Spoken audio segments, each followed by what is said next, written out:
મિત્રો લાસ્ટ લેક્ચરમાં આપણે જોયું હતું કે ભાઈ જમીનનું ધોવાણ, એના ઉપરથી ખનિજની પ્રચુરતા, પાણીની વાત કરી, વરસાદની વાત કરી, વાયુ પ્રદૂષણ, જલ પ્રદૂષણ, આ બધાને આપણે ડિટેલમાં ચર્ચા કરી. આજે આપણે જોવાનું છે જૈવ ભૂ રાસાયણિક ચક્ર એટલે કે બાયોલોજિકલ સાયકલ. તો આપણને ખ્યાલ છે કે ભાઈ જીવાવરણ છે એમાં જૈવિક અને અજૈવિક બંને ઘટકો છે. જૈવિક ઘટક એટલે તો કે સજીવ ઘટકો અને અજૈવિક એટલે નિર્જીવ ઘટકો, જેની અંદર એની વચ્ચે શું થાય, સતત આંતરક્રિયા થતી હોય છે અને એને જીવાવરણને શું ગતિશીલ અને સ્થાયી બનાવતું હોય છે. આમ આ આંતરક્રિયા દ્વારા જીવાવરણને વિવિધ ઘટકોની વચ્ચે પદાર્થ અને સજીવો વચ્ચે શું થાય, સ્થળાંતર થતું હોય. તો આપણે કઈ કઈ ક્રિયાને સંતુલિત કરી શકાય એ આપણે અહીંયા જોવાનું છે. એમાં પહેલું છે જલચક્ર, કે વરસાદ કેવી રીતે આવે છે અને કેવી રીતે આપણા સુધી પાણી પહોંચે છે. તો જલચક્ર જેને કહેવાય વોટર સાયકલ, જળાશયમાંનું પાણી શું થાય, બાષ્પીભવન થાય, પછી સંઘનન કે સંગઠન થાય, બાદ વરસાદ કેવી રીતે થાય, પરંતુ આપણા દરિયા અને મહાસાગરો સુકાઈ જતા નથી, એ આપણે ખ્યાલ છે.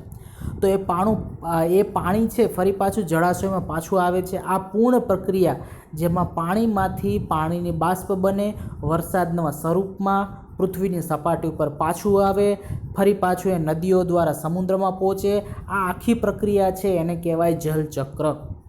આ ચક્ર એટલું સરળ નથી જેટલું આપણે વ્યક્ત કરીએ છીએ. તે સમગ્ર પાણી પૃથ્વી પર આવે તે તરત જ સમુદ્રમાં ડાયરેક્ટ જતું રહેતું નથી. આમાંનું કેટલુંક પાણી જમીનમાં શું થાય, શોષાઈ જાય, કેટલોક ભાગ છે જમીનનો ભૂમિય જળનો ભાગ બની જાય છે અને કેટલુંક ભૂમિય જળ છે ઝરણા દ્વારા સપાટી પર આવે છે અને આપણા ઘણીવાર રોજિંદા જીવનમાં પણ એનો ઉપયોગ થતા હોય છે. કૂવાઓમાં ભૂગર્ભીય કૂવાની મદદથી સપાટી પર પાણીને લાવીએ છીએ. આમ સજીવો વિવિધ ક્રિયાઓમાં સ્થળચર જીવજંતુઓ વનસ્પતિમાં પાણીનો ઉપયોગ કરતા હોય છે, જે અહીંયા તમને આકૃતિ બતાવેલી છે કુદરતીમાં જલચક્ર. ચલો આપણે જલચક્રમાં પાણીનું શું થાય અથવા કેવી રીતે વહન પામે તેનો વિચાર કરીએ. આપણે જાણીએ છીએ કે પાણી ઘણા બધા પદાર્થોને ઓગાળવા કે દ્રાવ્ય કરવા માટે સક્ષમ છે. એટલે પાણીમાં ઘણા બધા દ્રાવ્યો બને છે. દ્રાવ્ય થવાવાળા ખનિજો પરથી જ્યારે આપણે પાણી પસાર થાય ત્યારે આમાંથી કેટલાક ખનિજ પાણીમાં દ્રાવ્ય થઈ જાય. આ રીતે નદી ઘણા બધા પોષક તત્વોને સપાટીમાં સમુદ્ર કે દરિયામાં લઈ જાય અને તેઓ દરિયાઈ જીવો દ્વારા ઉપયોગ થતો હોય છે. ત્યારબાદ છે નાઇટ્રોજન ચક્ર. બહુ જ મહત્ત્વનું ચક્ર છે અને બહુ જ વ્યવસ્થિત આવડવું જોઈએ. તો અહીંયા આગળ આપણને નાઇટ્રોજન ચક્ર હું તમને ડાયરેક્ટ અહીંયા આગળ તમને બતાવું છું કે કુદરતમાં નાઇટ્રોજન ચક્ર કેવી રીતે હોય. આપણને ખ્યાલ છે કે ભાઈ નાઇટ્રોજન હવામાં કેટલું હોય, તો કે 78%. નાઇટ્રોજન હવામાં કેટલું હશે, 78%. તો અહીંયા આગળ સૌપ્રથમ મેં ઉપર જે હેડિંગ બતાવેલું છે કે વાતાવરણમાં નાઇટ્રોજન જે કેટલું હશે, 78%. ત્યાંથી શું થાય તો કે વનસ્પતિમાં શું થાય, નાઇટ્રોજનનું હવામાં સ્થાપન હોય અને એનું સ્થાપન ક્યાં થાય તો કે લીલી વનસ્પતિઓ જે છે કે જમીનની અંદર શું હોય તો કે નાઇટ્રોજનનું પ્રમાણ હશે, એ લીલી વનસ્પતિઓ તો કે નાઇટ્રોજનને તો કે એબ્ઝોર્બ કરશે, નાઇટ્રોજનનું શોષણ કરશે. એમાંથી જીવરસ છે તો કે એ જીવરસને કોણ ખાય તો કે પ્રાણીઓ ખાય છે. એ લીલી વનસ્પતિને કોણ ખાય, પ્રાણીઓ ખાય છે. જેમ કે પશુ પક્ષી ઢોર આ બધા ખાતા હોય અથવા તો મનુષ્ય પણ એની અંદર આવે તો પ્રાણીઓ ખાય છે. હવે પ્રાણીઓ જ્યારે એનું શું થાય તો કે વિઘટન થાય ત્યારે એમોનિયામાં રૂપાંતર થાય છે અને એમોનિયામાંથી નાઇટ્રેટમાંથી નાઇટ્રેટ અને ફરી પાછું એ જીવરસમાં વાતાવરણમાંથી જીવરસમાં ફરી પાછું એન્ટર થાય. બીજું કે વાતાવરણમાંથી નાઇટ્રિફિકેશન થતું હોય તો નાઇટ્રિફિકેશન દ્વારા વાતાવરણ ઔદ્યોગિક સ્થાપનમાં વપરાય અને ત્યાંથી ફરી પાછું નાઇટ્રિફિકેશન થઈ તો કે એનું નાઇટ્રેટમાં રૂપાંતર થાય, ફરી પાછું ડીનાઇટ્રિફિકેશન થાય અને વાતાવરણમાં ફરી પાછું ભળે છે. આવી રીતે તો કે લીલી વનસ્પતિઓ તો કે એનું ડાયરેક્ટલી પણ એમોનિયામાં રૂપાંતર થાય એમોનિફિકેશનની પદ્ધતિ દ્વારા અને એમાંથી નાઇટ્રેટ્સમાંથી શું ફરી પાછું તો કે નાઇટ્રેટ દ્વારા જીવરસમાં રૂપાંતર થાય છે. તો આ આખું એક આકૃતિ તમને બરાબર આવડવી જોઈએ નાઇટ્રોજન ચક્રની અને આમાં કોઈ પણ ભૂલ ન થવી જોઈએ અને એનું વર્ણન કરતાં આપણને આવડવું જોઈએ. તો આપણને ખ્યાલ છે કે આપણા વાતાવરણમાં નાઇટ્રોજન કેટલા ટકા, 78% ભાગ છે. વાયુ સજીવો માટે જરૂરી છે. ઘણા બધા અણુના ઘટક તરીકે પણ જેમ કે પ્રોટીન, ન્યુક્લિક એસિડ, ડીએનએનું પૂરું નામ ડીઓક્સીરિબોઝ ન્યુક્લિક એસિડ અને આરએનએનું પૂરું નામ રિબોઝ ન્યુક્લિક એસિડ. એમાં કેટલા વિટામિન હોય, ન્યુક્લિક એસિડ, પ્રોટીન, આ બધા માટે નાઇટ્રોજન જરૂરી છે. નાઇટ્રોજન બીજા અન્ય જૈવિક અણુના બંધારણીય ઘટક તરીકે પણ મળી આવે છે, જેમ કે આલ્કેલોઇડ્સ અને યુરિયા. આપણે જે ખેતરમાં યુરિયા વાપરીએ છીએ એમાં પણ નાઇટ્રોજન મહત્ત્વનો ભાગ ભજવતું હોય. એટલા જ માટે નાઇટ્રોજન બધા જ પ્રકારના સજીવો માટે એક આવશ્યક પોષક તત્વ છે. બધા જ સજીવ સ્વરૂપો દ્વારા વાતાવરણમાં આવેલા નાઇટ્રોજન વાયુના પ્રત્યક્ષ ઉપયોગથી જીવન સરળ થઈ જાય, પરંતુ કેટલાક પ્રકારના બેક્ટેરિયા સિવાય બીજા સજીવો નિષ્ક્રિય નાઇટ્રોજન પરમાણુનું નાઇટ્રેટ્સ અથવા તો નાઇટ્રાઇટ્સમાં બીજા આવશ્યક અણુઓમાં પરિવર્તન કરવામાં સક્ષમ હોતા નથી. એટલા માટે નાઇટ્રોજનનું સ્થાપન કરવાવાળા બેક્ટેરિયા મુક્તજીવી હોય અથવા તો દ્વિદળી વનસ્પતિમાં કેટલીક જાતિઓ જોવા મળે જે સામાન્ય રીતે નાઇટ્રોજનનું સ્થાપન કરવાવાળા સિમ્બિકુળની વનસ્પતિઓ હોય, જે મૂળની અંદર આવેલી હોય છે અને ત્યાં આગળ એક વિશિષ્ટ રચના બનાવે જેને કહેવાય મૂળગંડિકા. તો એમાં આવેલ હોય છે. આ બેક્ટેરિયા સિવાય નાઇટ્રોજન છે પરમાણુનું નાઇટ્રેટ્સમાં કે નાઇટ્રાઇટ્સમાં ભૌતિક પ્રક્રિયા ફિઝિકલ કન્ડિશન દ્વારા એનું પરિવર્તન થતું હોય છે. વીજળીના ચમકારા જે ઘણીવાર આપણે જોયા હશે, એમાં શું થાય તો કે જેવું વીજળીનો ચમકારો થાય ત્યારે વાયુના ઊંચા તાપમાને ઊંચા દબાણે નાઇટ્રોજનને કેમાં તો કે નાઇટ્રોજન ઓક્સાઇડમાં ફેરવતું હોય છે. અને ઓક્સાઇડ છે એ કેમાં તો કે વરસાદ સાથે પાણીમાં ભળી નાઇટ્રિક એસિડ અથવા તો નાઇટ્રેટ એસિડ બનાવે છે અને વરસાદની સાથે કેમાં આવે તો કે જમીનની સપાટી ઉપર આવતું હોય છે. ત્યારે જમીનમાં ઉપર તો કે ઘણા બધા સજીવો હોય એ શું કરે, એનો ઉપયોગ કરતા હોય છે. નાઇટ્રોજનયુક્ત સંયોજનો બનાવવા વપરાયા પછી નાઇટ્રોજનનું શું થાય તો કે સામાન્ય રીતે વનસ્પતિઓ નાઇટ્રેટ્સને નાઇટ્રાઇટમાં મેળવે છે અને એમિનો એસિડમાં ફેરવે છે. પ્રોટીન બનાવવામાં ઉપયોગ થાય.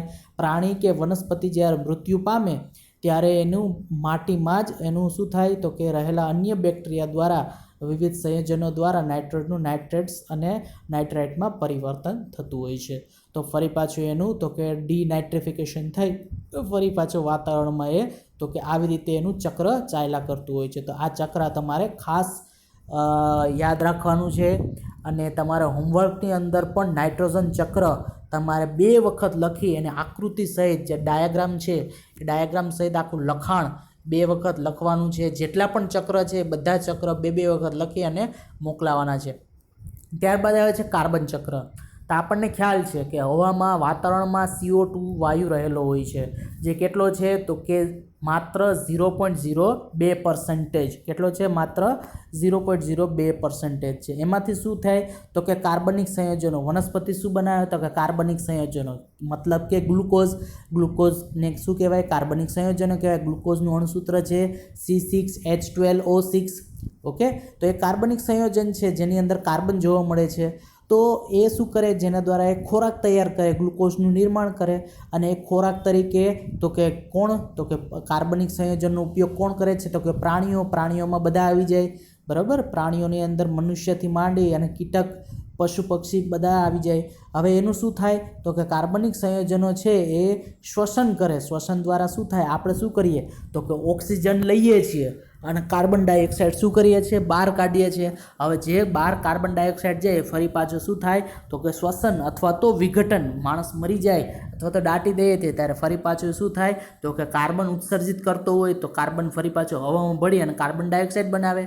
તો શ્વસન અને વિઘટન દ્વારા વાતાવરણમાં ફરી પાછું એ તો કે ભળે છે. બીજું, કાર્બનિક સંયોજન જે વનસ્પતિ છે એના દ્વારા શું થાય તો કે પ્રાણીઓ થાય.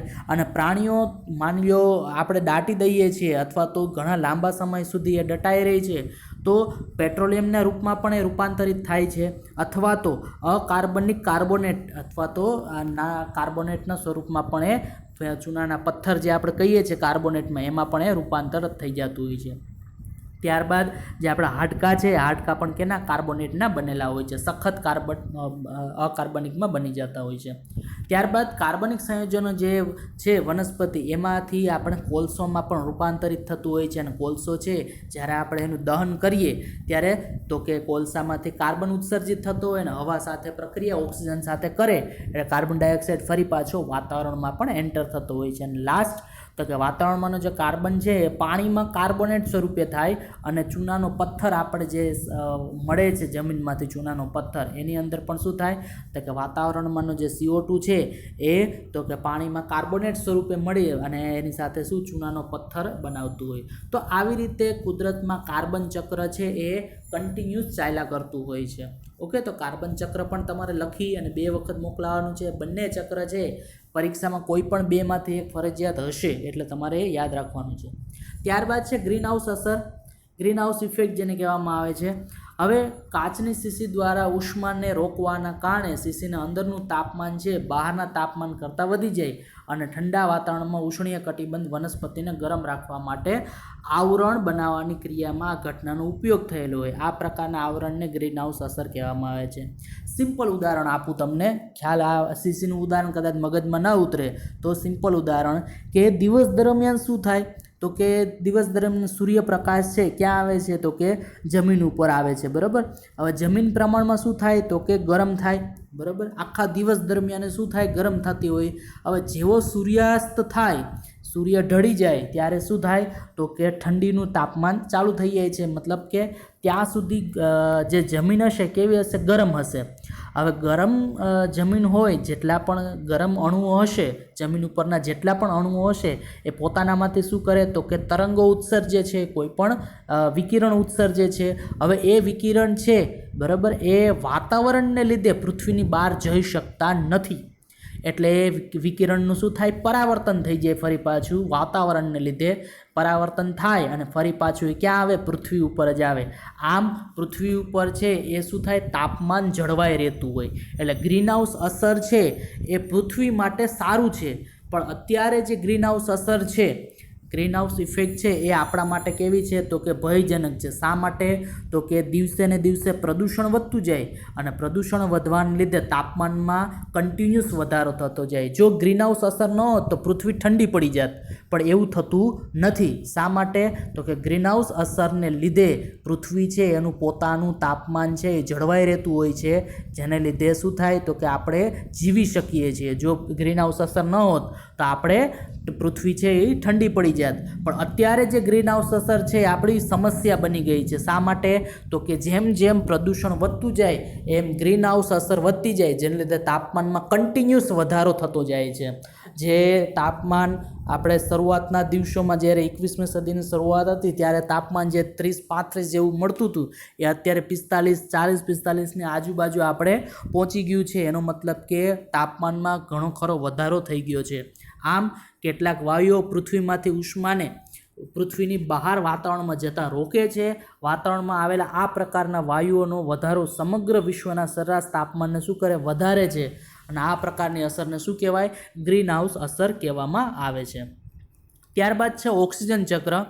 તો ઓક્સિજન ચક્ર, ઓક્સિજન સાયકલની વાત કરીએ તો ઓક્સિજન પૃથ્વી ઉપર ઘણી માત્રામાં મળી આવતું હોય ને આપણને ખ્યાલ છે કે ભાઈ વાતાવરણમાં મૂળભૂત સ્વરૂપમાં ઓક્સિજન કેટલા ટકા છે તો કે 21% ઓક્સિજન છે અને તે વધુ માત્રામાં ક્યાં હોય તો કે પૃથ્વીના પોપડાના સંયોજનના સ્વરૂપમાં કાર્બન ડાયોક્સાઇડના સ્વરૂપમાં પણ મળી આવતું હોય છે.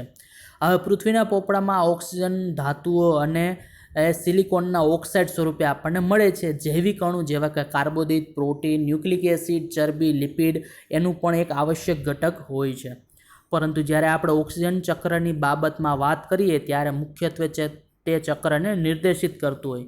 આમ કે જે વાતાવરણમાં ઓક્સિજનનું પ્રમાણ સંતુલિત જાળવી શકે, વાતાવરણમાં ઓક્સિજનનો ઉપયોગ 3 પ્રક્રિયામાં થતો હોય છે: શ્વસન, દહન અને નાઇટ્રોજન ઓક્સાઇડના નિર્માણમાં. તો ઓક્સિજનનો ઉપયોગ આપણે ક્યાં ક્યાં કરીએ છીએ? શ્વસનની અંદર. કઈ રીતે? તો કે આપણે શું કરીએ તો કે ઓક્સિજન શ્વાસમાં લઈએ છીએ અને કાર્બન ડાયોક્સાઇડ બહાર કાઢીએ છીએ. તો પહેલી વસ્તુ ત્યાં આગળ શ્વસનની અંદર. બીજું દહનમાં મતલબ કે કોઈ વસ્તુ આપણે સળગાવવી હોય તો એના માટે ઓક્સિજન જરૂરી છે. જો ઓક્સિજન ન હોય તો કોઈ જ વસ્તુ સળગતી નથી. જે આપણે મીણબત્તીનો પ્રેક્ટિકલ કરીએ કે મીણબત્તી સળગાવી અને એની ઉપર આપણે કાચનો ગ્લાસ ઢાંકી દઈએ તો મીણબત્તી ઓલાઈ જાય છે. એનો મતલબ શું થયો કે જ્યાં સુધી એને ઓક્સિજન મળતો હતો ત્યાં સુધી એ સળગતી હતી. પણ જેવો ઓક્સિજન બંધ થઈ ગયો એટલે શું થઈ ગયું, મીણબત્તી બુજાઈ જાય છે. તો એનો મતલબ ઓક્સિજન હોય તો જ દહન પ્રક્રિયા, સળગવાની પ્રક્રિયા થાય. ઓક્સિજન વગર સળગવાની પ્રક્રિયા થતી નથી. તો દહનમાં પણ જરૂરી છે. અને ત્રીજું, નાઇટ્રોજન ઓક્સાઇડના નિર્માણમાં, NO2ના નિર્માણની અંદર પણ ઓક્સિજન જરૂરી છે. કેમ કે NO2 એની અંદર ઓક્સિજન આવે છે, તો ઓક્સિજનમાં નાઇટ્રોજન ઓક્સાઇડના નિર્માણમાં પણ ઓક્સિજન મહત્વનો ભાગ ભજવે છે. આમ વાતાવરણમાં ઓક્સિજનનો એકમાત્ર મુખ્ય ક્રિયા એ છે કે જે પ્રકાશ સંશ્લેષણ. આપણને એ પણ ખ્યાલ છે કે પ્રકાશ સંશ્લેષણની ક્રિયાની અંદર પણ ઓક્સિજન છે એ જરૂરી છે. તો વાતાવરણમાં ઓક્સિજનનો એકમાત્ર મુખ્ય ક્રિયા પ્રકાશ સંશ્લેષણ, જેના દ્વારા ઓક્સિજન પાછો મળે અને કુદરતમાં ઓક્સિજન ચક્રની રૂપરેખા બની રહેતી હોય છે. જે અહીંયા નીચે તમને ઓક્સિજન ચક્ર આપેલું છે, જેની અંદર કાર્બનિક અણુ છે C6H12O6, જેને કાર્બનિક અણુને શું કહેવાય, ગ્લુકોઝ કહેવાય. એ ગ્લુકોઝનું અણુસૂત્ર છે, ધ્યાન રાખજો, C6H12O6 ગ્લુકોઝ અણુસૂત્ર છે. એના દ્વારા શું કરીએ, ઓક્સિજન શ્વસન થાય છે. અને વાતાવરણમાં જે ઓક્સિજન છે O2, એના દ્વારા પણ આપણે શું કરીએ, શ્વસન કરીએ છીએ. શ્વસનમાંથી આપણે શું કરીએ તો કે કાર્બન ડાયોક્સાઇડ અને પાણી બંને કાઢતા હોય. હવે એ શું થાય તો કે પ્રકાશ સંશ્લેષણની ક્રિયામાં ભાગ ભજવે છે અને ફરી પાછો એ ઓક્સિજન આપણને વાતાવરણની અંદર મળતો હોય છે. આમ જીવનની એક ક્રિયા જે શ્વસન છે તેમાં ઓક્સિજન અગત્યનું આપણે માનીએ છીએ, પરંતુ કેટલાક સજીવ, મુખ્યત્વે બેક્ટેરિયા માટે તત્વીય ઓક્સિજન છે એ ઝેરી બની જતો હોય છે. ઘણા ખરા કીટક છે જે ઓક્સિજન એના માટે કેવો છે, ઝેરી છે. જ્યારે ઘણા સજીવ સૃષ્ટિ છે એ આપણા માટે પણ ઓક્સિજન કેવો છે તો કે જરૂરી છે. હકીકતમાં બેક્ટેરિયા ઓક્સિજનની હાજરીમાં નાઇટ્રોજન સ્થાપનની પ્રક્રિયા કરી શકતા નથી. ત્યારબાદ છે ઓઝોન સ્તર, ઓઝોન લેયર, જે તમને આકૃતિ નીચે 3 પૃથ્વીની આકૃતિ, એક ઓક્ટોબર મહિનામાં 1960માં એ આકૃતિ ખેંચેલી છે, બીજી આકૃતિ છે 1985માં અને ત્રીજી છે ઓક્ટોબર 1990માં. તો ઓઝોન સ્તર શું છે? હવે તત્વીય ઓક્સિજન મૂળભૂત સ્વરૂપમાં સામાન્ય દ્વિપરમાણુ સ્વરૂપે, આપણે ખ્યાલ છે ઓક્સિજન કયા સ્વરૂપે હોય, O2 સ્વરૂપે હોય. એકલો O આપણે ક્યારેય બતાવતા નથી, બરાબર. ઓક્સિજન કયા સ્વરૂપે હોય, દ્વિપરમાણુ સ્વરૂપે. કેના સ્વરૂપે, O2 સ્વરૂપે હોય. હવે જ્યારે પારજાંબલી કિરણો, સૂર્યમાંથી જે હાનિકારક કિરણ છે, પારજાંબલી કિરણ, બરાબર, અલ્ટ્રાવાયોલેટ કિરણ એ નીકળે છે, ત્યારે ઓક્સિજનનું શું કરે તો કે વિઘટન કરે, બરાબર. શું કરે, એનું વિઘટન કરે. અને ઓક્સિજનમાંથી એ O2માંથી શું કરે, બેયને ઓને નોખા પાડી દે. વાતાવરણમાં O2 તો હજી હાજર જ હોય, તો આ એક O છે એ O2 સાથે સંયોજાય અને O3 બનાવે. એ O3ને શું કહેવાય, ઓઝોન કહેવામાં આવે છે. આમ અણુ સામાન્ય દ્વિપરમાણુ સ્વરૂપમાં મળી આવે, પરંતુ વાતાવરણના ઉપરના ભાગમાં ઓક્સિજન છે એ 3 પરમાણુવાળા અણુઓ મળી આવે છે, જેનું સૂત્ર O3 છે, જેને આપણે ઓઝોન કહીએ. તો ઓઝોનનું અણુસૂત્ર શું છે, O3. ત્યારબાદ ઓક્સિજનના સામાન્ય દ્વિપરમાણુ અણુથી વિપરીત ઓઝોન કેવો હોય, ઝેરી હોય છે. આપણે ભાગ્યશાળી છીએ, ઓઝોન પૃથ્વીની સપાટીની નજીક આવેલ નથી. એ સૂર્યમાંથી આવતા હાનિકારક વિકિરણોનું શું કરે, શોષણ કરી નાખે છે. અને આ રીતે હાનિકારક વિકિરણો પૃથ્વીની સપાટી પર પહોંચતા રોકે છે. જે સૂર્યમાંથી નીકળતા કિરણો છે, હાનિકારક કિરણ, જે પારજાંબલી કિરણો કહેવાય, એ આપણા સુધી પહોંચવા દેતું નથી. ઘણા સજીવોને નુકસાન એ પહોંચાડી શકે, જે આપણા સુધી પહોંચાડી દેતું નથી. કોણ? ઓઝોન સ્તર. જો કે ઓઝોન સ્તર પણ ઝેરી છે, પણ આપણા પૃથ્વીથી ઘણું દૂર છે, એટલે આપણા માટે એ તો કે નુકસાનકારક છે નહીં. હાલમાં એવું સંશોધન થયું છે કે ઓઝોન સ્તરનું છે વિઘટન થતું જાય છે, અને મનુષ્ય દ્વારા જે ઉપયોગ લેવામાં આવે છે ક્લોરોફ્લોરોકાર્બન, CFC, જેનો ડિઓડ્રન્ટ, આપણે જે સ્પ્રે છાંટીએ છીએ ડિઓડ્રન્ટ, એની અંદર પણ ઉપયોગ થતો હોય છે. પછી ઘણા ખરા રેફ્રિજરેટર, ફ્રીજ, એસી, કુલિંગ માટે પણ એનો ઉપયોગ થતો હોય છે. કે પહેલાં થતો હતો, હવે તો એ બધું બંધ થઈ ગયું છે જ્યારથી આ પરિસ્થિતિ સર્જાણી છે ત્યારથી. તો ક્લોરોફ્લોરોકાર્બન, CFC, વાતાવરણમાં ફૂલ ફોર્મ પૂછાય, CFCનું ફૂલ ફોર્મ શું? તો C એટલે ક્લોરો, F એટલે ફ્લોરો અને C એટલે કાર્બન. તો ક્લોરોફ્લોરોકાર્બન વાતાવરણમાં સ્થિર અવસ્થામાં હાજર હોય. હવે CFC છે ક્લોરીન અને ફ્લોરિન યુક્ત કાર્બનિક સંયોજન છે. ઘણા સ્થાયી હોય છે અને કોઈપણ જૈવ પ્રક્રિયા દ્વારા વિઘટન થતું નથી. એકવાર તે ઓઝોનના સ્તરની જો નજીક પહોંચે પછી તેઓ ઓઝોન અણુની સાથે ક્રિયા કરે અને પરિણામ સ્વરૂપ ઓઝોન સ્તરમાં શું કરે, ઘટાડો કરે. હાલમાં જાણવા મળ્યું છે કે એન્ટાર્કટિકા આખો બરફ આચ્છાદિત પ્રદેશ છે, ત્યાં આગળ ઓઝોનના સ્તરમાં ગાબડું એટલે કે છિદ્ર પડેલું છે, જે તમને બ્લુ કલરનું જે દેખાય છે, વાયોલેટ જાંબલી કલરનું જે દેખાય છે એ શું છે? ઓઝોન સ્તરનું ગાબડું છે. તો 1960માં એ બહુ નાનું હતું, જ્યારે 85માં એ બહુ મોટું થઈ ગયું. ત્યારબાદ 90ની તસવીર છે જે એકદમ મોટી દેખાય છે. તો દિવસે ને દિવસે પ્રદૂષણ વધવાથી અથવા તો CFCના ઉપયોગ કરવાથી શું થાય છે? તો કે એમાં સતત વધારો થતો રહે છે. આપણે એવી કલ્પના કરવી અઘરી છે કે આથી ઘણા લોકોના વિચારમાં ઓઝોન સ્તરને ઘટતું અટકાવવાની પ્રક્રિયા રોકવાનો પ્રયત્ન આવશ્યક હોવો જોઈએ. હમણાં જે લોકડાઉન પડ્યું છે એમાં ઘણો ખરો સુધારો થયો છે. ઓઝોન સ્તરનું ગાબડું ઘણું ખરું તો કે એ પેક થયું છે, ઘણું ખરું એમાં સુધારો આવ્યો છે.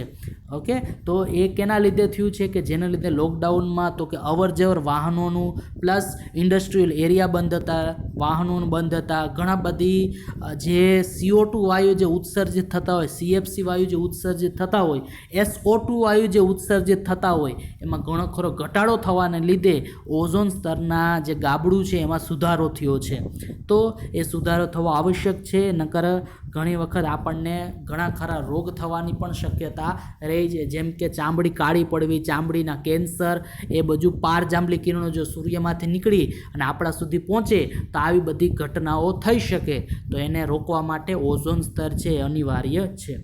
ઓકે, તો મિત્રો અહીંયા તમારું ચેપ્ટર આ કમ્પ્લીટ થાય છે. આજે જે ચાલ્યા છે ક્વેશ્ચન, ઓક્સિજન ચક્ર, નાઇટ્રોજન ચક્ર અને કાર્બન ચક્ર, બંને ત્રણેય ચક્ર છે બે વખત લખી અને મને મોકલાવાના છે. Okay, thank you, by.